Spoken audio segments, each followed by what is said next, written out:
Thanks a lot for the introduction, Phoebe. Very kind words. I'm sure I deserve it. So this is me. I'll be talking about the PhD research that I've been doing, well, parts of it through this talk. If any of you have come to Imperial over the last couple of years, probably used to seeing me up here, but normally scuttling around doing the IT instead of doing the talk itself. So very much thank you to SUT ECOSIGG and BGA Early Careers Group for giving me this opportunity to share with you some of my PhD findings, research, and hopefully some thoughts into how to translate this into practice. So this will be a talk of two parts. First, the bulk of it, sort of the more technical bit, and hopefully I don't bore you, is on a big part of my research, which is the numerical modeling and validation of long-term cyclic loads and offshore monopiles. And then I'll tag on a little bit at the end to sort of my personal thoughts as to how I've navigated this intersection between research and industry, academia and industry, having started initially as a graduate engineer and only coming back to university after a few years of work.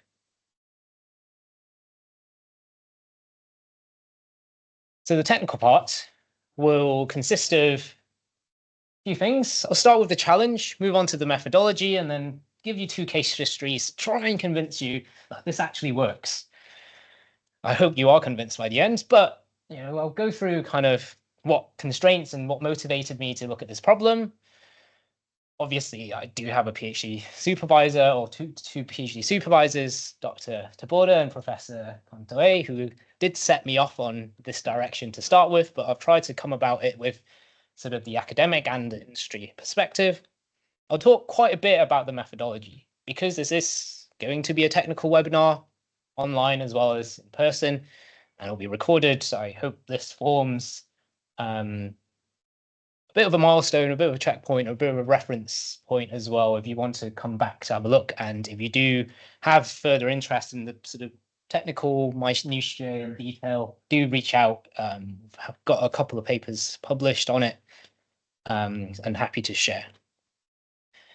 So starting off with the basic, the challenge, I think one of the audience members is supervised by Professor Bhattacharya, and this is his well-loved and beloved offshore engineering textbook, Offshore Foundations.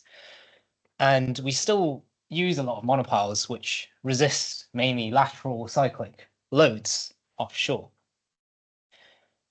And the design workflow, just to kind of bring everyone up to speed, I'm sure a lot of you will be familiar with this, is how we arrive at the geotechnical model isn't right away. We start off with sort of an integrated ground model, taking into consideration lots of sources of data. We go and find more data, get more data offshore, do some tests, and then hopefully there's a bit of an iterative process. Normally you start off with the owners of the site or the leases of the site, doing a little bit of preliminary investigation, and then giving the developer who wins tender some information, but then they'll go and find more information. And then from the metocean or environmental conditions, we put these through a structural or aeroelastic model, again, simplifying a lot of the design process. But then coming to the end of this iterative loop where the geotechnical model will also feed back some aspects to the overall system design of an offshore wind turbine structure. There are many methods, so I haven't highlighted particular ways or how many iterations or what we're iterating, because different people have different preferences and ways of arriving at the final design. But geotechnically, we're generally interested in the static lateral capacity, some consideration of surfaceability, i.e. how much tilt, movement over time with wind, wave, currents, even accidental impacts, storms, loading the structure and the foundation. And also for the fatigue limit state design, some consideration of the stiffness of the ground, how that sort of structure system evolves over a number of cycles and throughout the lifetime of the structure. So then, with this background in mind, I came to the problem at the start of my PhD thinking, actually, what are the constraints I'm faced with? What is my motivation to do this sort of research? Why do I want to get to a cyclic design method for long-term cyclic loads? I guess some of the constraints come when I reviewed literature and looked at how current proposals for geotechnical models of the foundation are, what they're like, and what kind of predictions they make and what information you need to make those predictions. So first of all, I tried to constrain myself to methods or ways, or coming up with a way that required only in situ and in situ sort of CPT type tests and laboratory tests. So you don't need the actual field tests, or you don't need to model the actual, or you don't need to go test the pile before you understand the behavior of the pile. And a consistent philosophy all the way from the in situ characterization, the calibration using that data, using the lab data, to the monotonic, the static response, and the cyclic response. So there's no additional sort of inconsistencies that you add to go from the monotonic case to the cyclic case. So I'll try to illustrate this with 2 studies I've got towards the end. And for serviceability, obviously a method or a way that can assess the cyclic load-induced tilt deformation over thousands, if not millions, of cycles of different types, of different amplitudes. And again, I'll try to illustrate that with the 2 case studies. Finally, how cyclic loading a lifetime's worth on a monopile changes its behavior, changes how the structure interacts with the ground. With the Dunkirk test done during PISA, we were lucky to have the pile extremely well instrumented, and I'll show you some results from there where the stiffness of the pile kind of evolved throughout the 27,000 plus cycles that it was loaded to. Now, I can't do an academic talk before kind of doing a bit of a literature review. I won't go into too much detail, and I'm probably not qualified to give you the full rundown of every single design method that people have proposed in the last 10 years. Obviously, there's kind of lumped factor of safety from legacy oil and gas projects, from the API code. There's many iterations and evolutions of how to use the NGI type contour diagrams. And here I'm focusing on SANS, just narrowing things further so that I can keep this talk within 45 minutes, 60 minutes. Equivalent stiffness methods, cyclic CPT-based springs, either down the pile with depth or as a lumped springs, coupled and uncoupled, representing the whole monopile structure in one. And if we're going to go into the full constitutive behavior of the soil, there's been more and more advanced continuum constitutive models that claim to be able to model tens, if not hundreds, of drained loading cycles and undrained loading cycles for sands.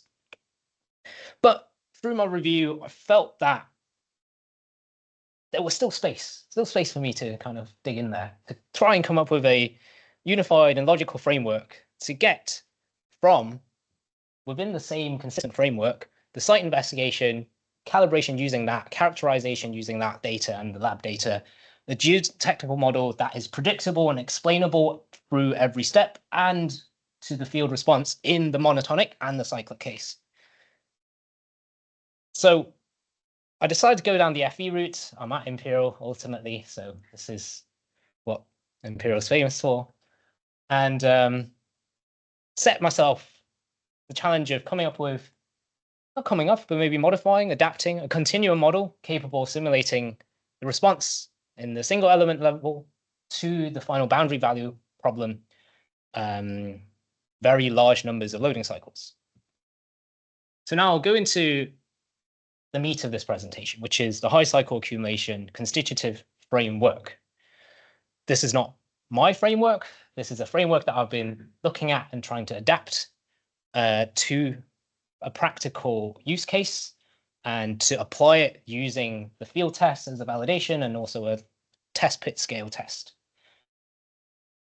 But before we jump into that, before I put you to sleep, hopefully not, I'll try and distill sort of the essence and the essentials of what constitutive models are, and what problem I would encounter if I were just to iteratively improve existing continuum constitutive models.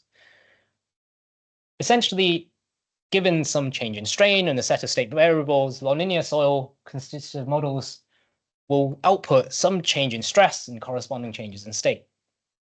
It is essentially a specification of a tangent stiffness matrix, which is dependent on the current state, however you want to define it, and a list of evolution laws of this set of state variables.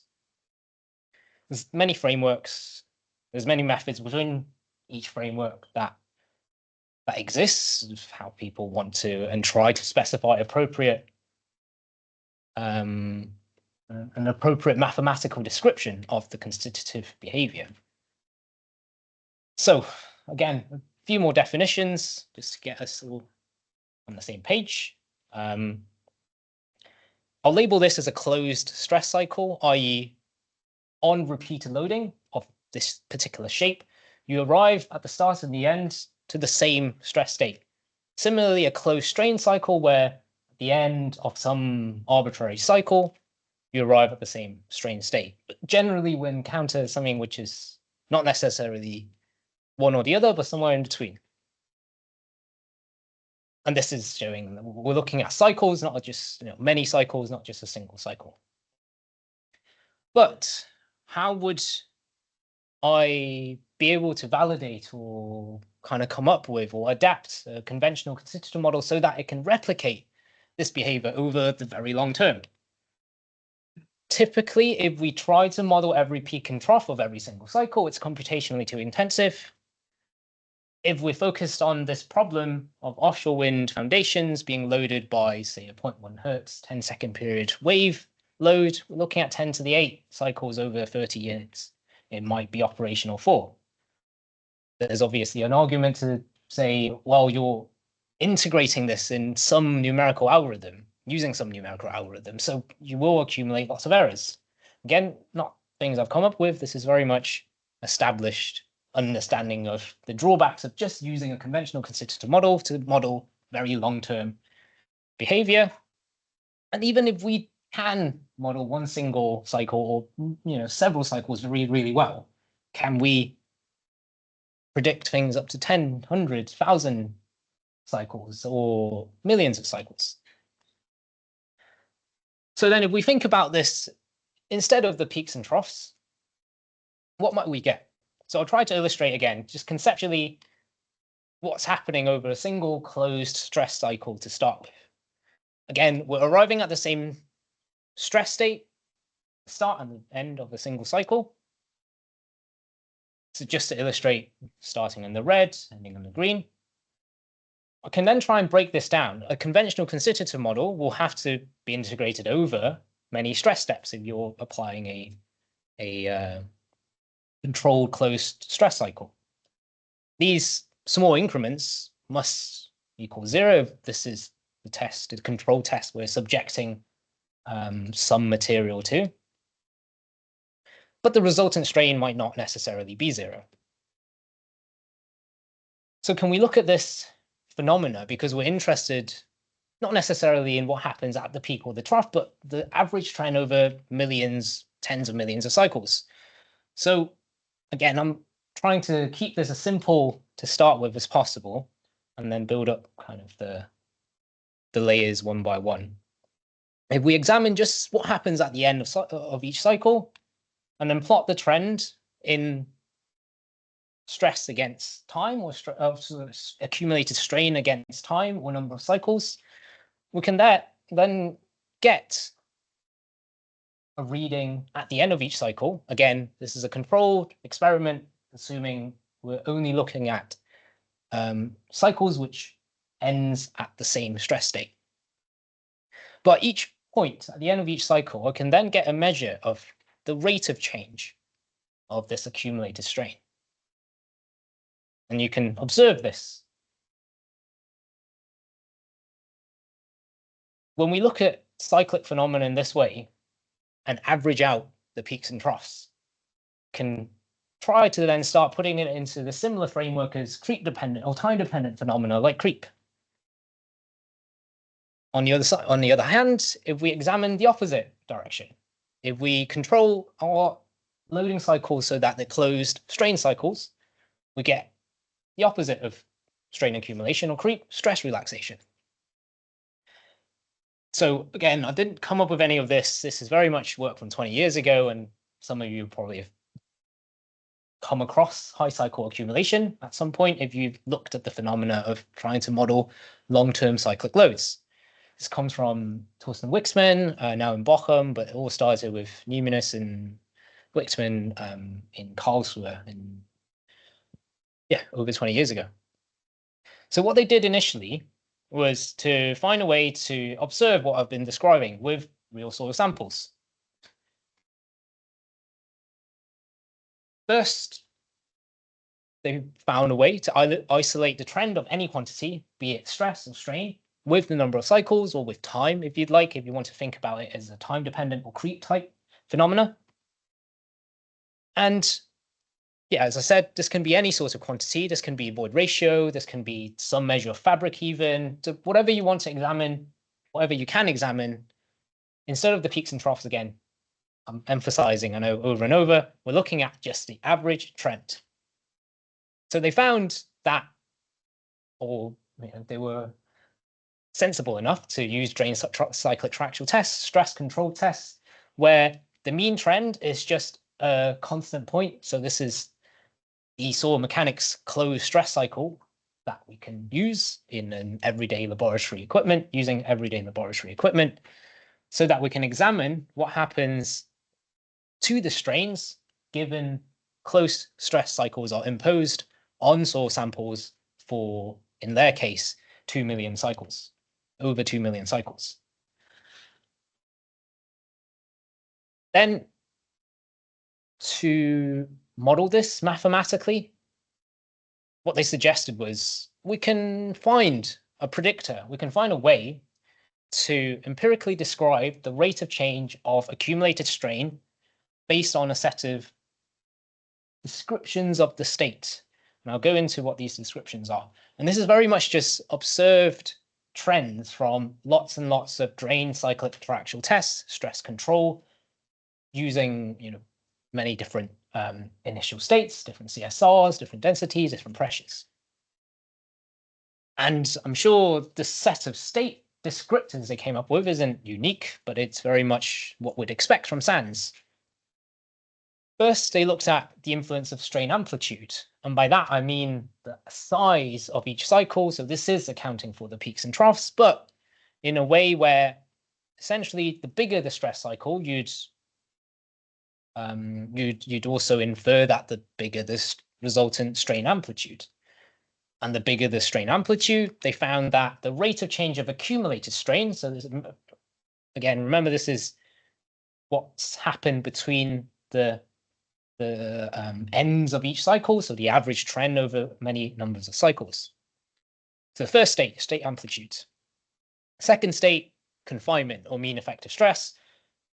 The larger your confinement, the less you accumulate. So average stress ratio.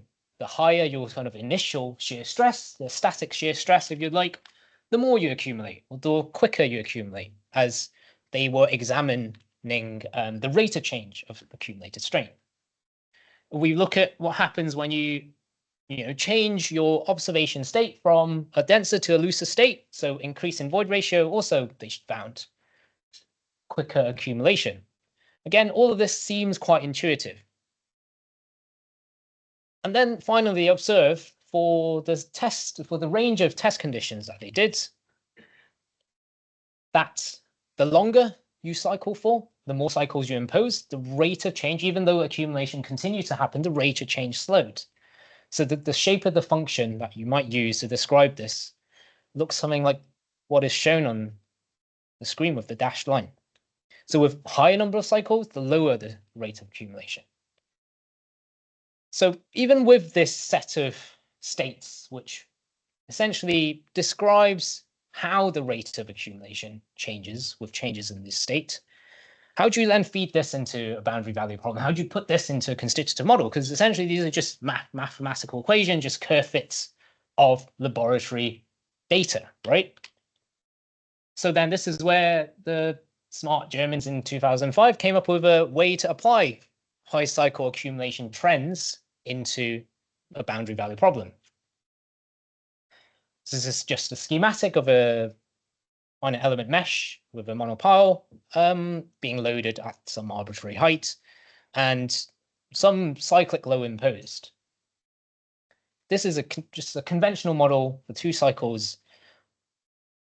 And if we look at the behavior at each Gauss point or each integration point, you can get some measure of strain. So in the 3D space, you'll have 6 components to the strain. You have 6 unique components in the strain tensor, or a 6x1 vector. Just for simplicity, I've just shown one dimension. But you can record what happens over a single cycle and have that as your input into the current state in terms of strain amplitude. The rest, mean effective stress, stress ratio, number of cycles, these state descriptors are already, and void ratio, these state descriptors are already evident when you solve for equilibrium at each point. So the high cycle phases then come in once you've calculated for one cycle a measure of strain amplitude. And where that accumulation function fits in is exactly how creep strains or time-dependent strains fit into the classical constitutive equation. So the elastic strain step is simply split into not just total and plastic strains, but also accumulated strain. So now that if you rearrange this, total strain step consists of the elastic and plastic and the accumulated part. And we can empirically define this accumulation rate. And you can run the finite element boundary value problem over different cyclic low packages as you so wish, as per the thing you want to simulate. So where do I fit in?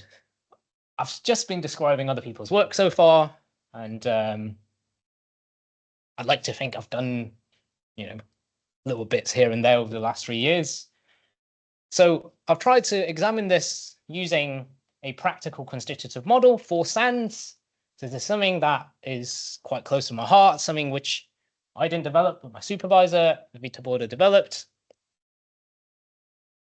I come in with coupling this practical constitutive model with the high cycle accumulation framework in a consistent manner. And I'll show you what I mean with consistency later on in these slides.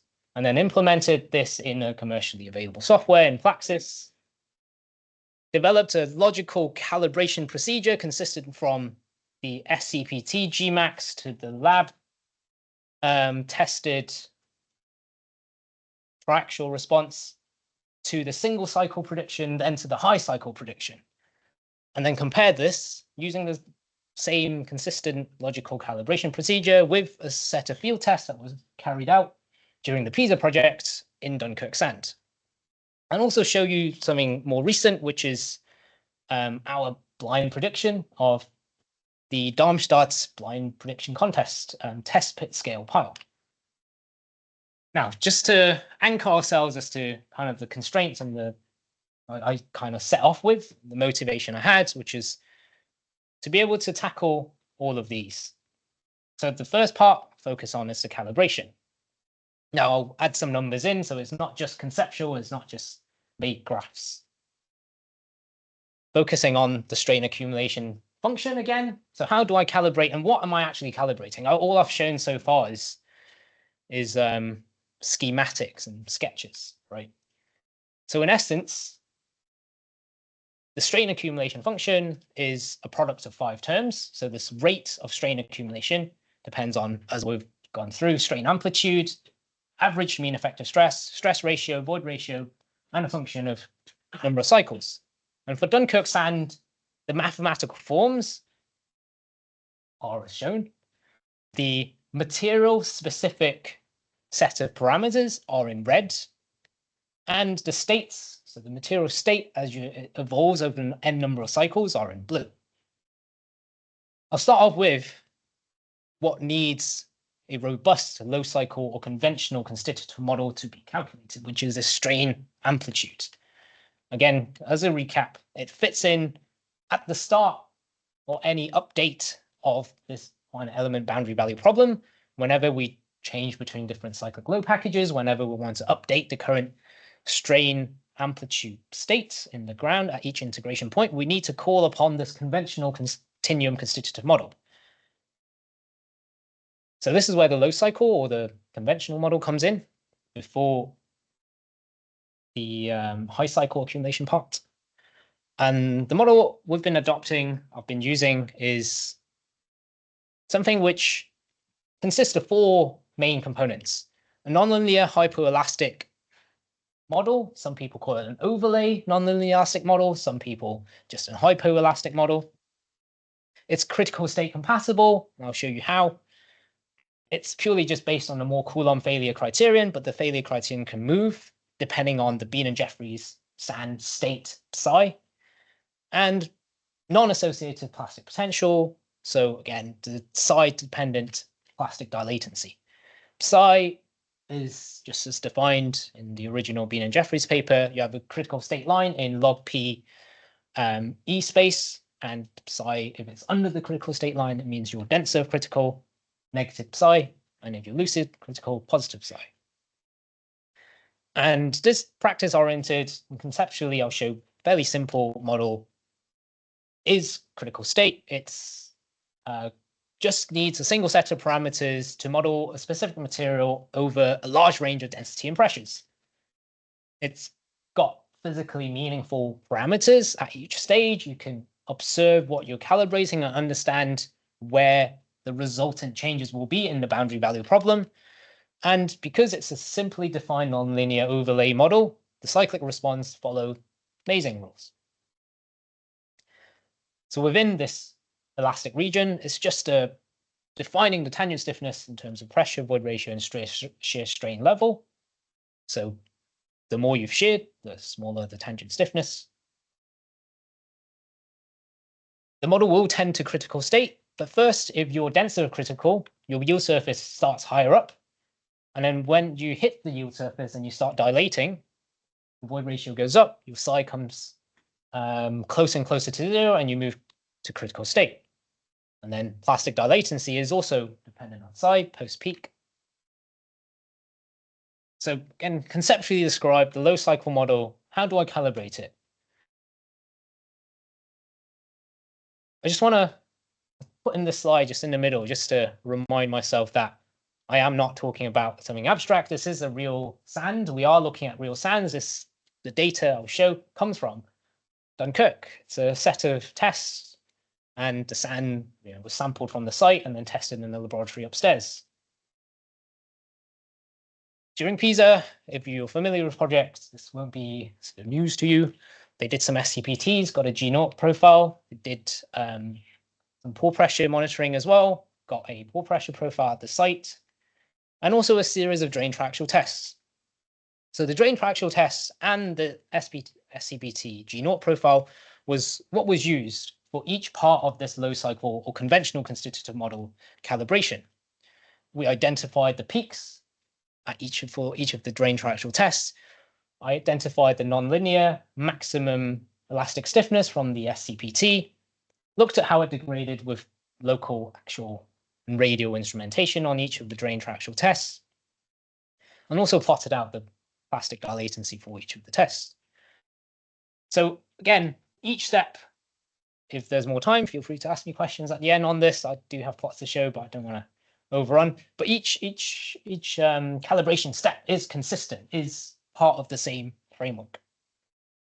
And the resultant behavior between the experiment, which are the solid lines for 5 traxial tests at varying pressures and different densities here, match fairly well, both in terms of the stress strain on the left and also the dilation characteristics with shearing on the right.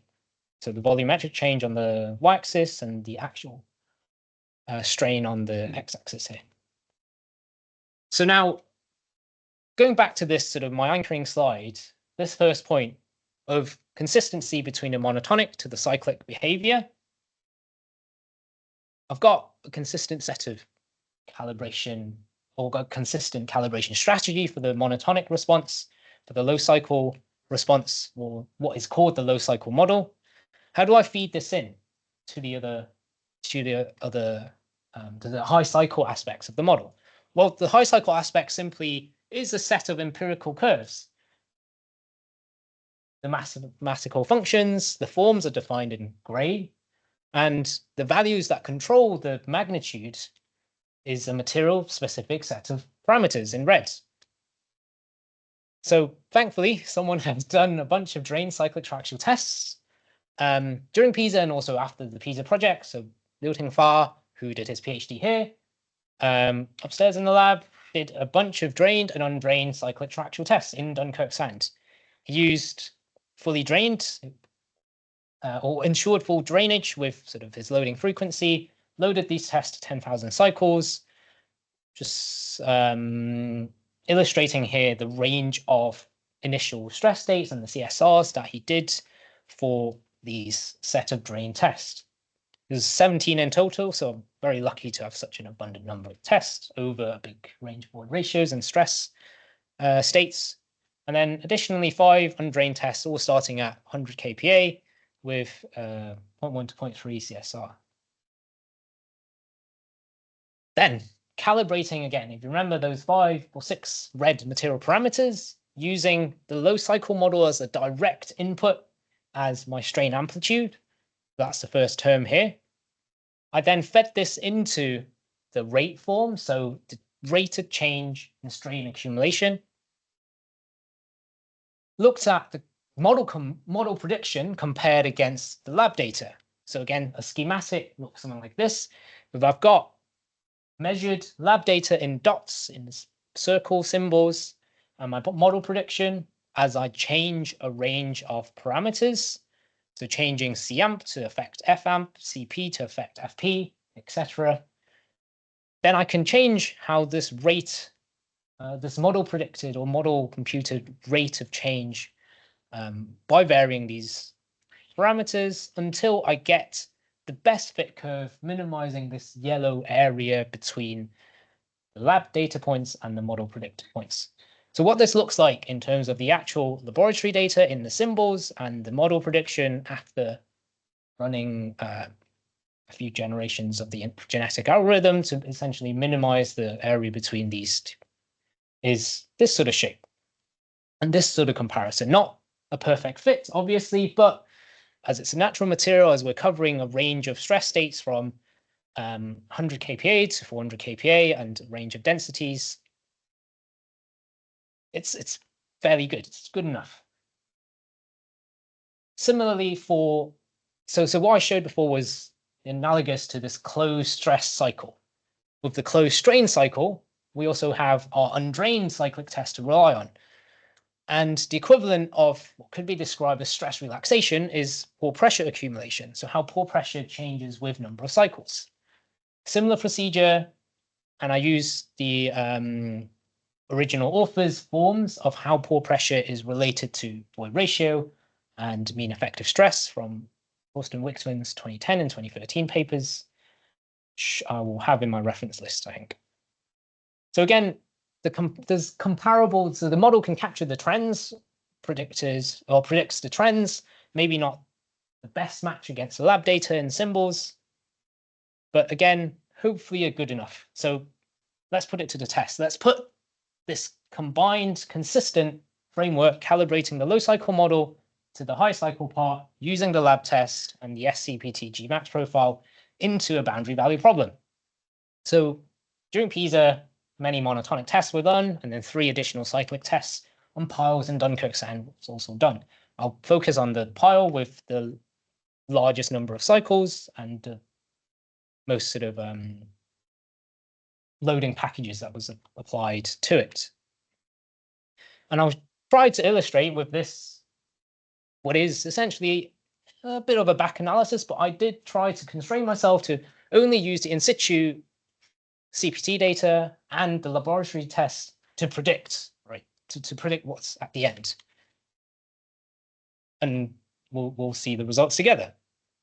So this pile, 0.76 meters in diameter, 4 meters in length driven or embedded length driven into Dunkirk sand, was loaded over 27,000 cycles at 4 different load amplitudes sequentially from 5,000, 3, 8, 11,000, and then some more tests followed. But I'll focus on these first 4 different, as they are the largest number of cycles and a very varying load amplitude as well.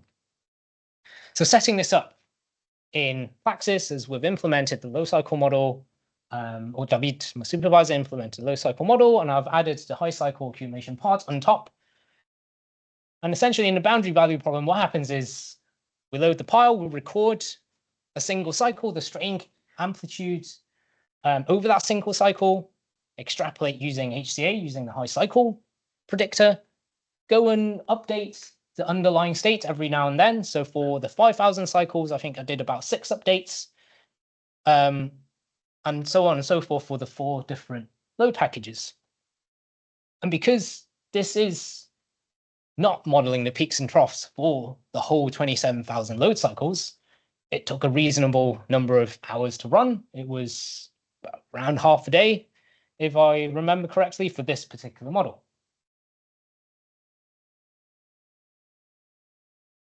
First, let's examine what happened to what I claim to be a consistent approach to calibrating for the monotonic response. So looking back at the monotonic tests, this is a different model, sand model, than what was written up during the PISA project for the monotonic prediction. But we're getting fairly good results with how we calibrated the monotonic response using only the Gmax profile and the lab drain to actual lab data. Then for a single cycle, I've just zoomed in here initially at the 20 kilonewton load package. So for a single cycle, plotting pile head rotation along the X and applied moment along the Y. The field response is in black and the model in red. So this is very much the nonlinear elastic, hypoelastic part coming in. Little bit of plasticity around the pile near the top and the toe.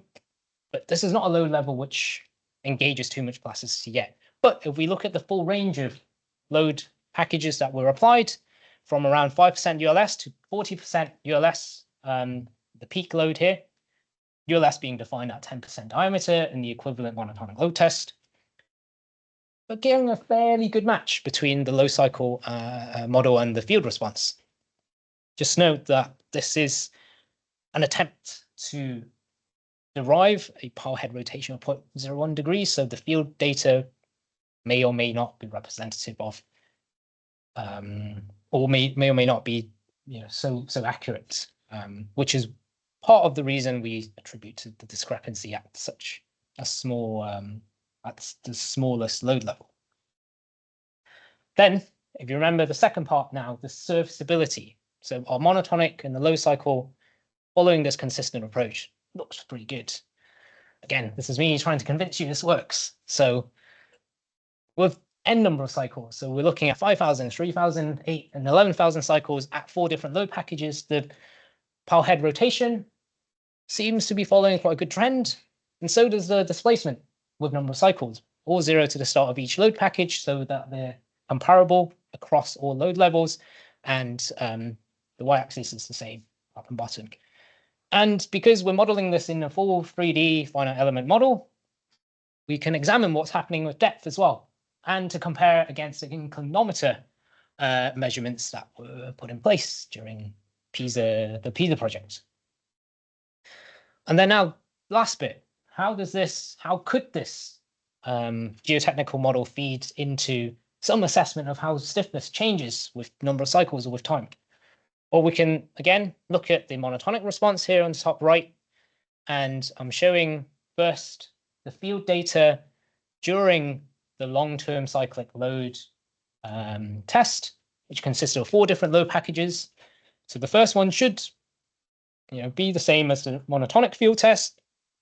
But these next 3 low displacement curves will have been loaded on a pile where the state of the ground would have been changed a little bit, in part, or maybe not a lot in some other areas, due to the preceding load cycles.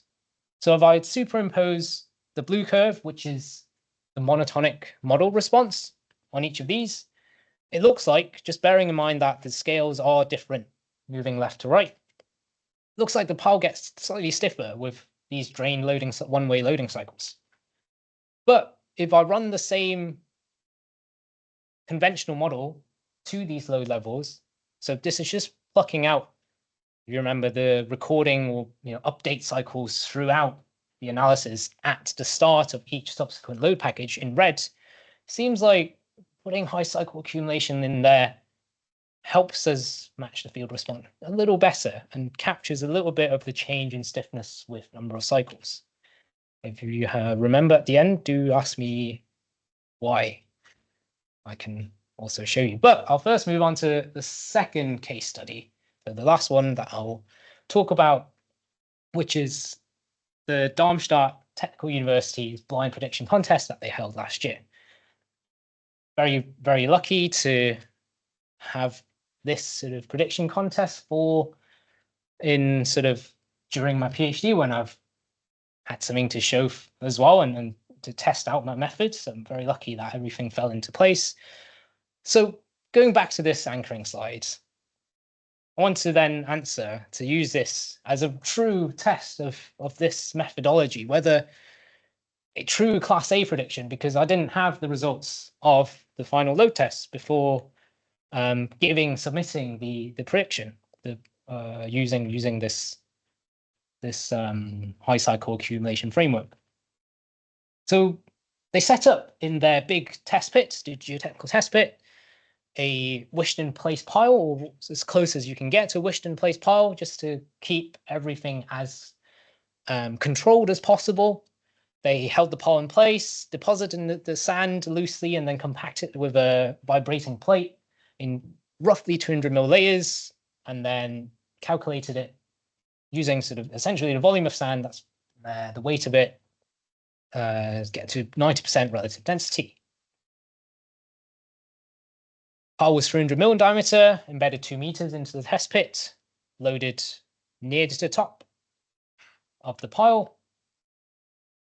And they provided to all of the participants in this blind prediction contest QC and FS. So the pit was fully dry, no saturation, whereas the Dunkirk site was in the field. There was a little bit of a unsaturated top, moving to a hydrostatic profile. So there are differences in the setup. Just before I forget, I did model the Dunkirk sand pile fully drained as well, as the loading rate that was designed for the field test, again, was designed to load the pile around 0.1 hertz and assumed fully drained.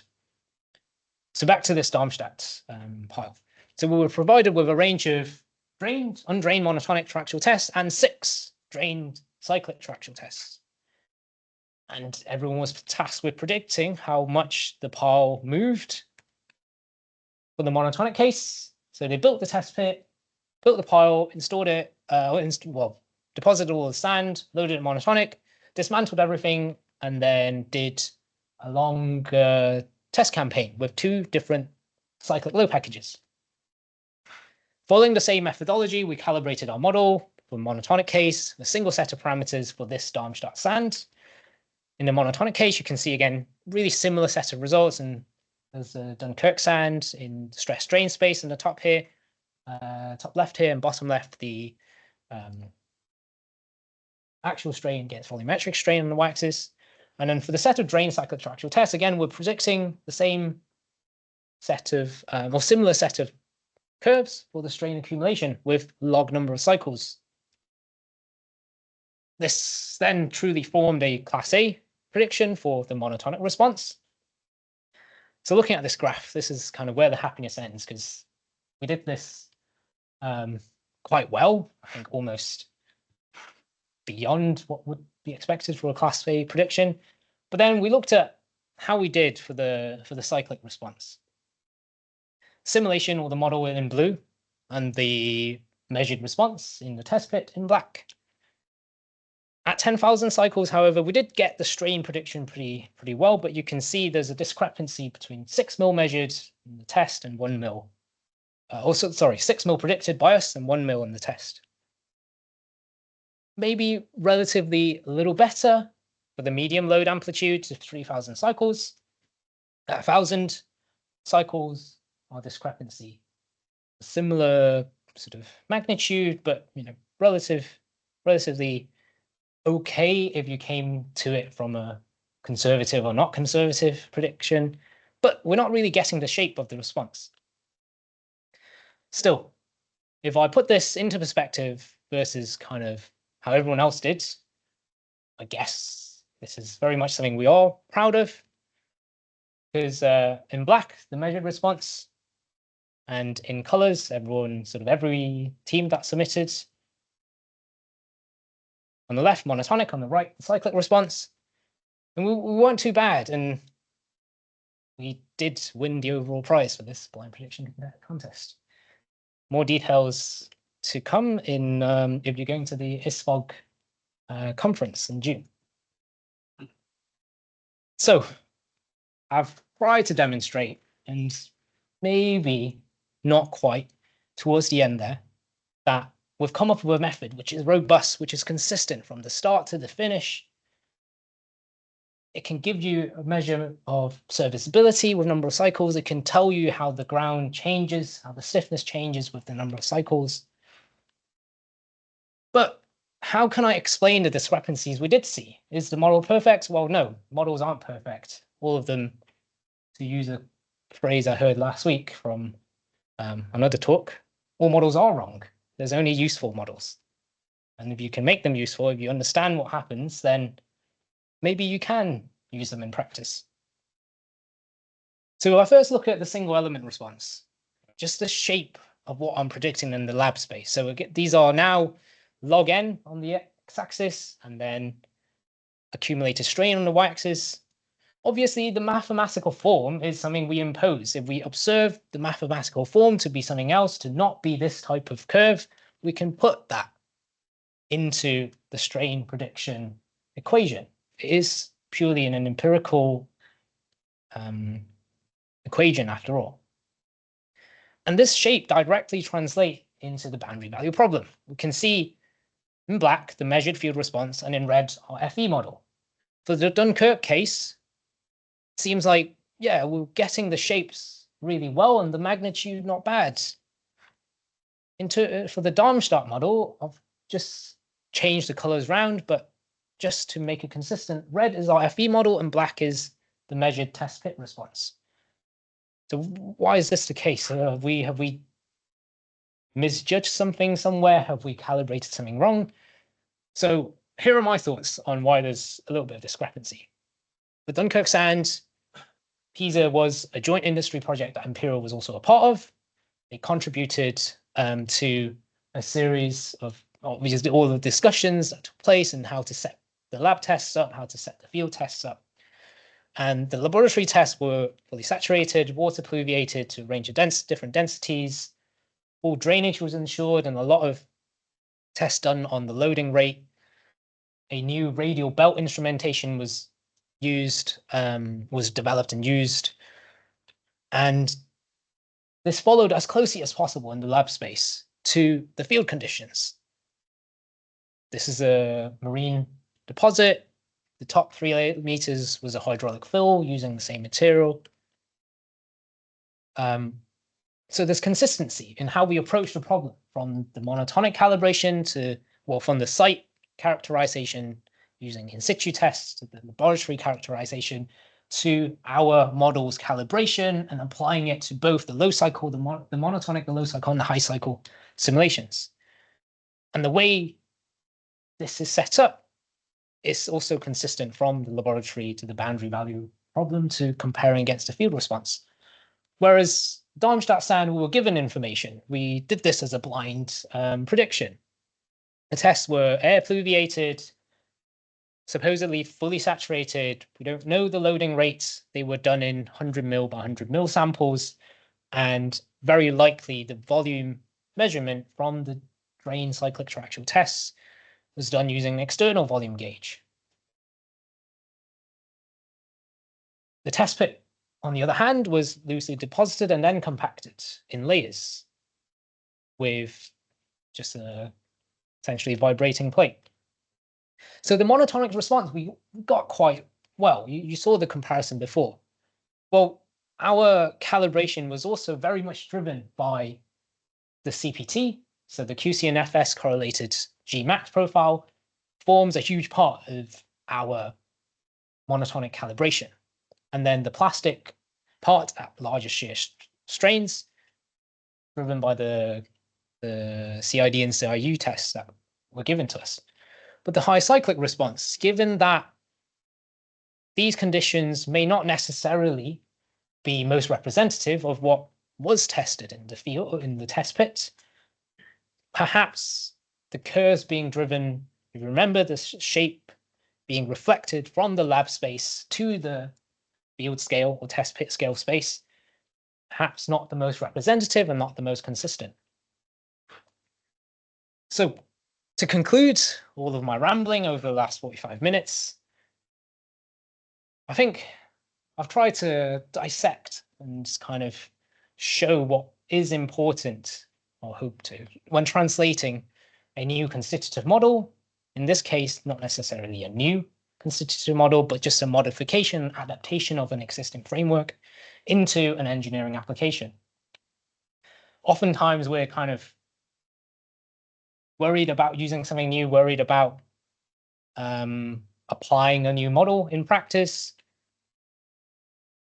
And I hear things like, oh, there's too many parameters to calibrate, or there's too complex. There's no experience with the model and can't explain what each bit does. So I think really to translate any new research, even not just constitutive models, into real practice, is having a consistent and logical framework throughout, even if it is an old framework.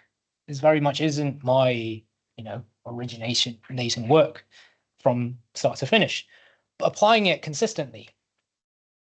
Have a set of strategies for calibration which is meaningful, which you can explain what the physics behind is at each stage, and also have the model be predictable. If the lab trends is showing this, then the final boundary value problem should show the same trend. It should be predictable all the way through.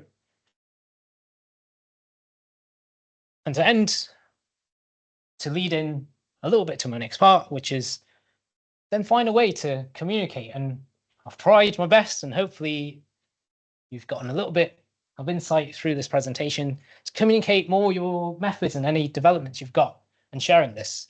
So this has formed the topic of 2 papers that we've recently had accepted, and the other references that I've touched upon throughout is here. So I'll just list out because this is online as well, so anyone can come back to them. If you're interested in the research bit of the work and want to read these papers, do get in touch. And that's it for the technical part. But before the Q&A, I'll just slot in a little bit at the end, which is kind of a bit of some thoughts I had preparing this and thinking about what the remit is for me giving this presentation, which is I've tried to come from a place in research with a focus on the industry practice and sort of practical application where I can. So yeah, here's the next bit about me and a bit about my motivation for the work, and kind of an aim to convince you, maybe, if you're a student listening online, if you're a student here in person, or you're the first couple of years in industry and might be thinking about getting back into research. So why I started initially was just seeing that there are many issues and challenges that exist for kind of engineers generally. Not just in the renewable energy space, not just delivering net zero, not just providing solutions to climate change. But of course, these can't be sold if we continue business as usual. And for research to be effective, there needs to be practical uses of the research at the end.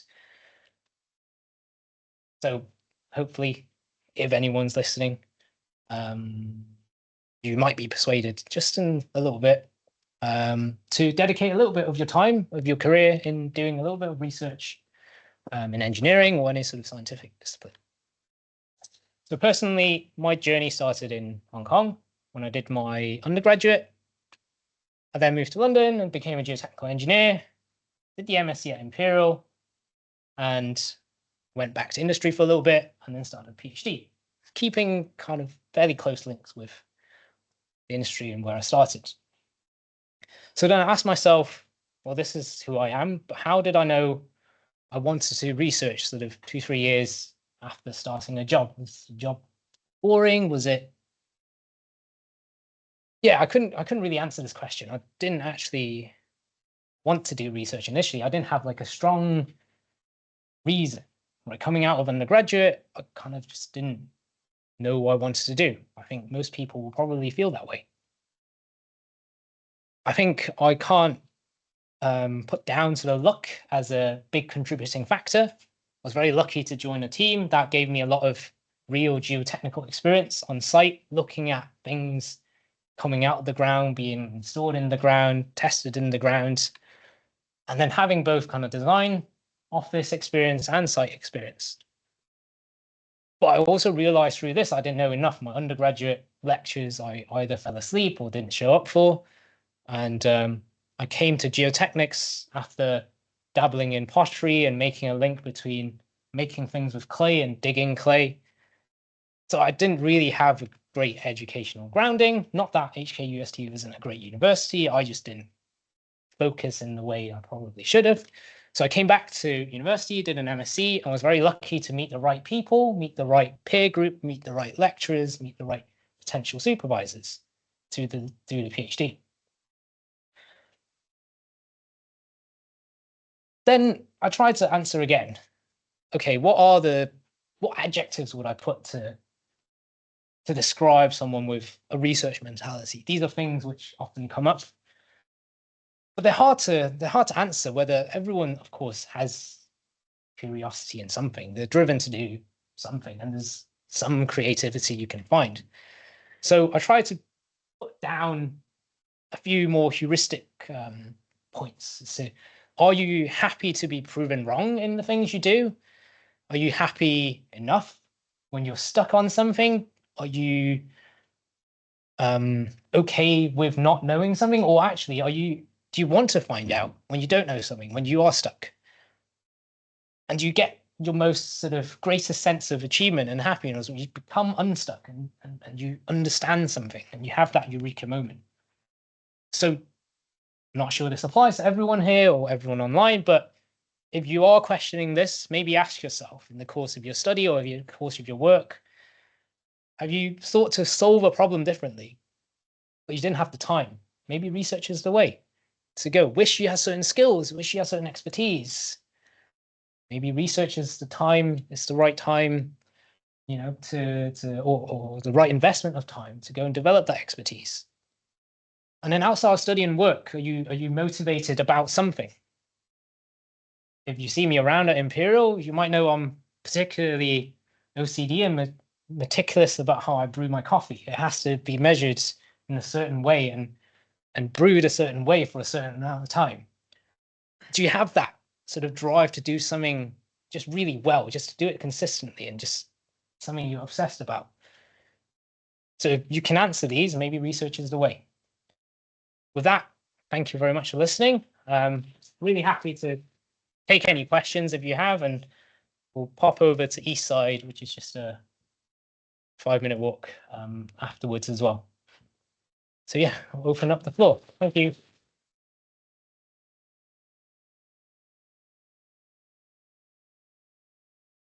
I think we'll pass the mic around because there might be people on. There are 50 people online, so that's quite good. Yeah. Hi. Thanks for the talk. So you talked about the high cycle accumulation model, and the second case study that you did was in the drained. I was just wondering, because I did some tests with looking at undrained and drained. In the undrained situation, the accumulation is quite different.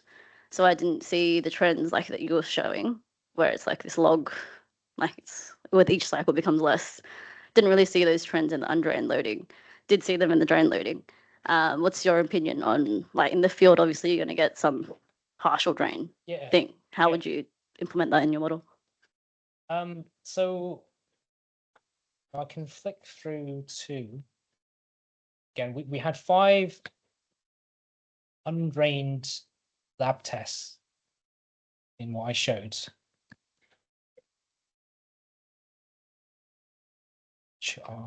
Here. So the trends for Dunkirk sand, the symbols of the lab test. So we started at 100 kPa initial, and so some tests failed. It essentially liquefied with a number of cycles. So within the same framework, we can capture this because as long as you can fit a mathematical form to the laboratory trend, you can put this into the model.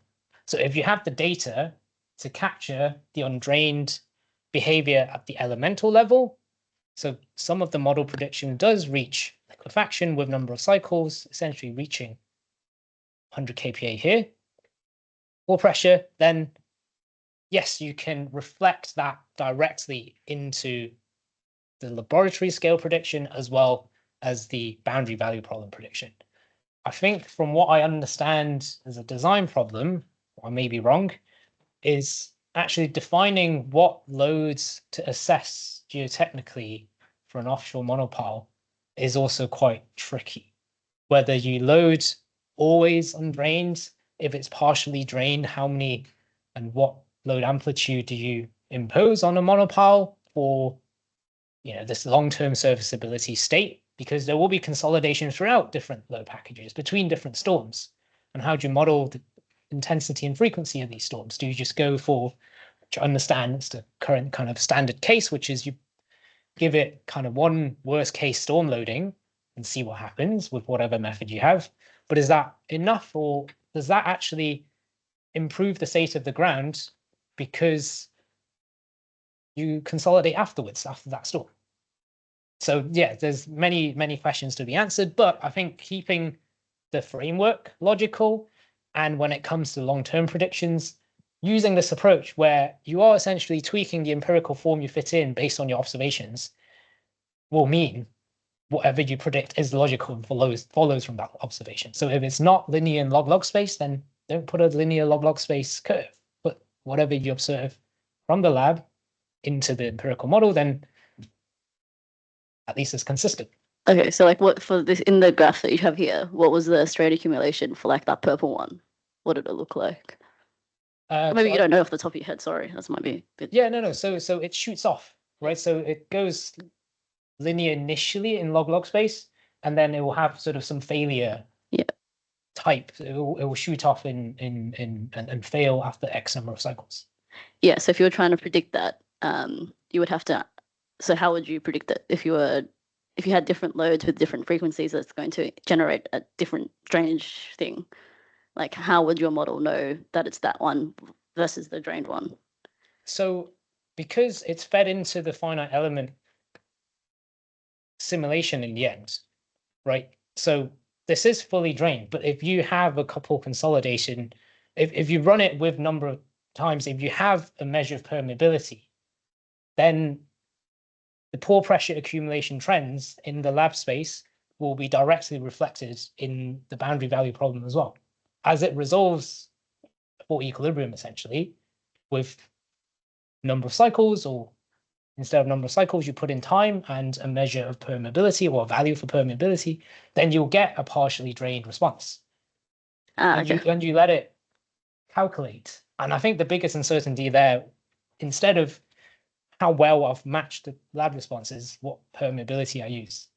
Right, then yeah, there's a different question. And then you also talked about a genetic algorithm. Like, in which part of your like framework did you use the genetic algorithm? Just to model, to calibrate the set of parameters that best fit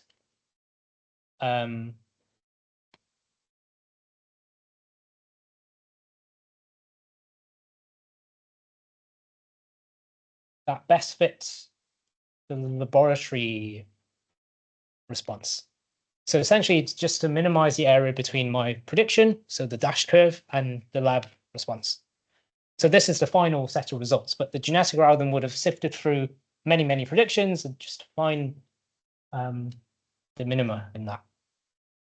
So yeah, the part that this comes in is to fit this set of material-dependent parameters. So if you're doing a new thing, would you have to run the genetic algorithm every time? For different material, yes. Okay. To fit this set of parameters. Okay. Yeah. Thanks. Excellent questions.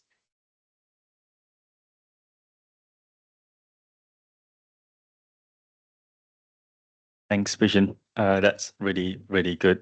Great presentations. Really enjoyed that. I've got two questions. The first one is, most of the commercial testing, cyclic testing being done currently for offshore wind farm projects, they only do cycles up until 1,500.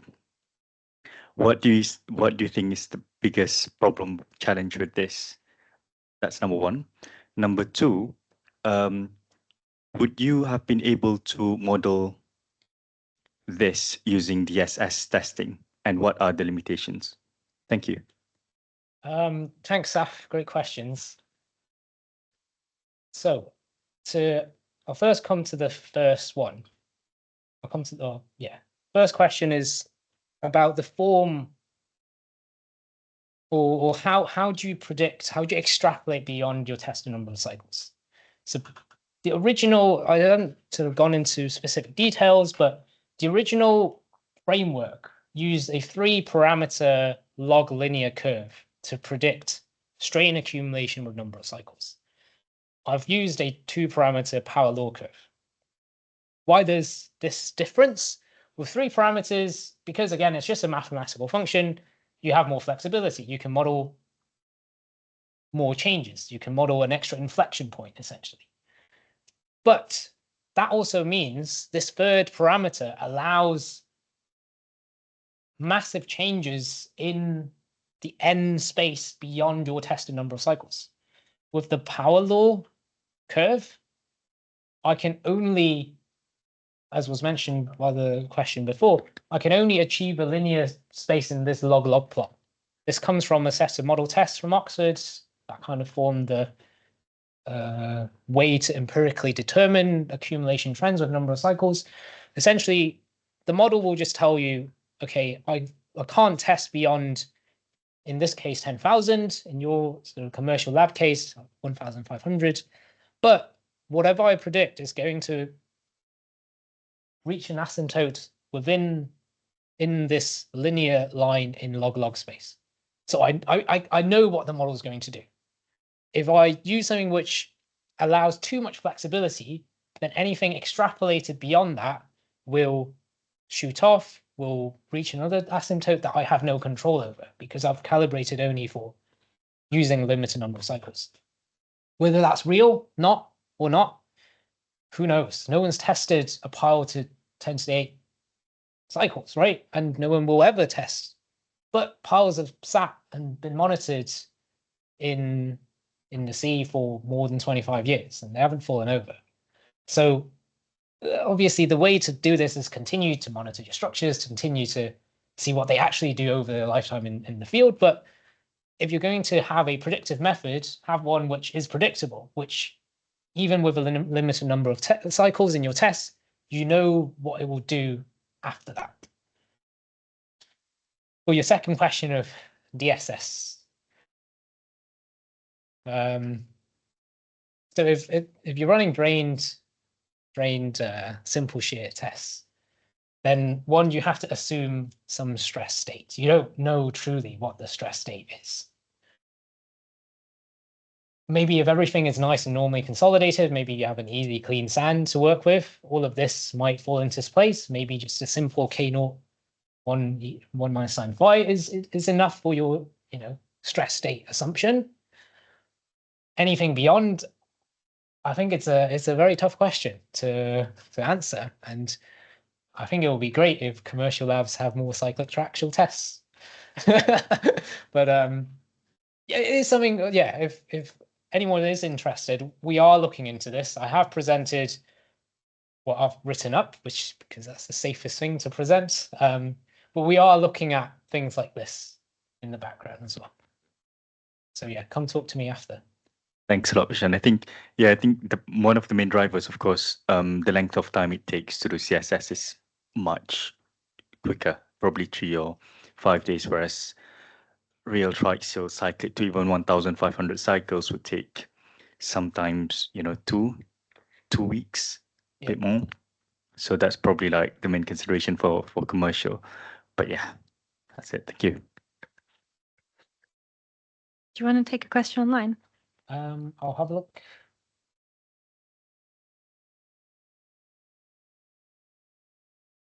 If there's any questions online, please feel free to type it in the chat or the Q&A boxes. None so far. There's a question that's it. Thank you. It's a very interesting topic, and I wonder, do you use this constitutive model to simulate, to analyze the soil and the foundation behavior, so interaction behavior? For example, the soil reaction, for example, the pile movement with the in-depth depths. So yes, in the sense that if I go back to examining what's happening,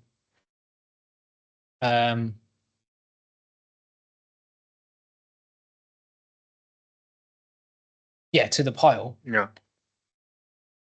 This is a continuum model with the monopile model as a shell. There's zero thickness interfaces along the shaft, so between the soil and the shell elements. Then there is interaction.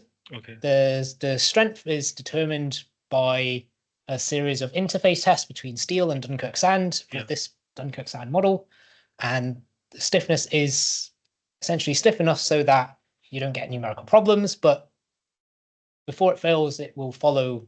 Yeah, it's tied before it. Okay, but I see almost tied before it's failed. In your slide, I see you do the calibration, use the deformation or the deflection as modeling level, and did you do some calibration with other results in the aspect of soil damping or something? Use this constitutive model. Yeah, so for damping, essentially for our model, it's governed by the nonlinear elastic part. So I didn't touch upon the specifics of the low cycle model response. So the damping will be a function of how we impose the Masing rules on the hypoelastic part of the model and the shear stiffness degradation with strain level. Okay. So the greater this degrades, the greater your damping as well. Okay. And another question.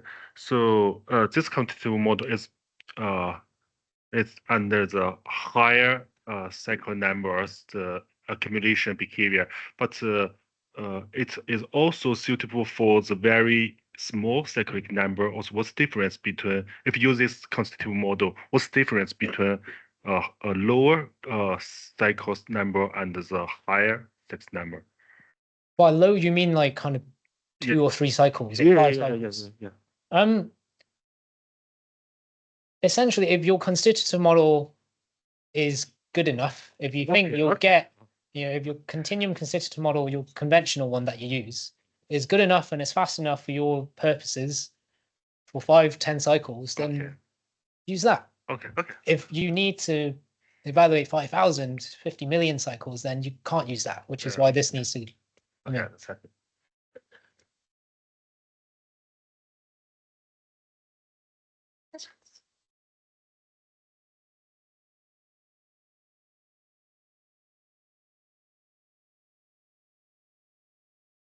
Thank you for your talk, Pishun.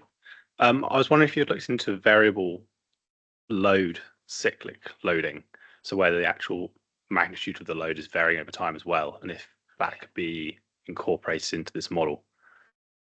So it's not work I've done specifically. The various German groups that spawned out of Torsten Wilkman's research lab, they've really last year, the end of last year, proposed a way to use this high cycle accumulation framework with essentially sine waves superimposed within another sine wave. So you have multi-amplitude within a single load of that. What I'm describing makes sense. Essentially irregular but repeated loading. Because what I've showed is regular repeated loading. Now, when I looked at this, I thought that would be a great academic exercise to do, to try and find a way to essentially get irregular loading but repeated loading to work with this. But if you're going to try to apply this, you need to define your irregular loading first. Like, is the industry moving towards where we try to apply the actual time history of wind and wave loading to piles to see how they behave? Then does that mean you have to probabilistically determine, the wind and wave, possible wind and wave loads, and then the time history, actual time history of loading that you put into the pile? I think from the London array, what I saw from actually work from Surrey was that they monitored how the piles behave in the London array and then came up with an assessment of the actual loading that they were subjected to. So to the moment, and they found essentially the wave cycles are a lot longer, the wind cycles are high frequency, and ultimately there's a predominant mean load above which the peaks and troughs kind of follow, with give or take a little bit of variation from the longer wind cycles. So I think, although academically very interesting, maybe in terms of application and trying to define the loads that you apply in design is, I don't know, a more imminent sort of problem to tackle, maybe. Thank you.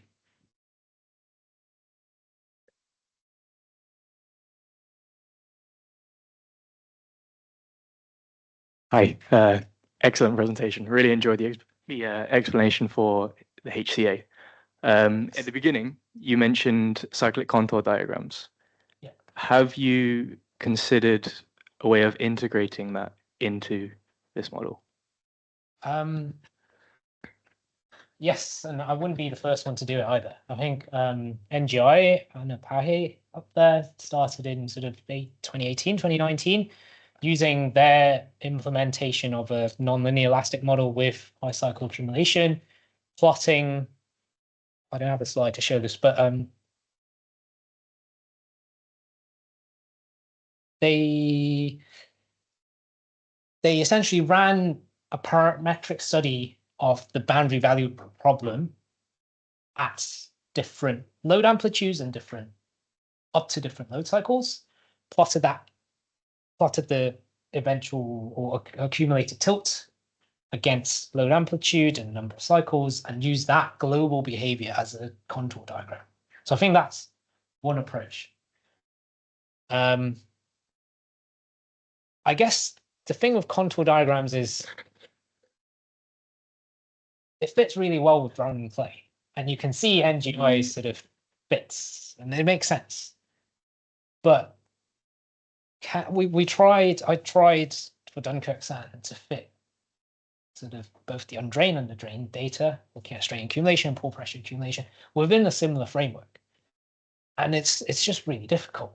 And I don't know for other sands, I haven't looked at loads of sands data sets. But from what I've seen, I haven't myself been able to couple these two. If I look at it from the single element response, the contour diagrams from the single element perspective, it has been used if you examine it from the global boundary value problem. Yeah. Okay. Thank you.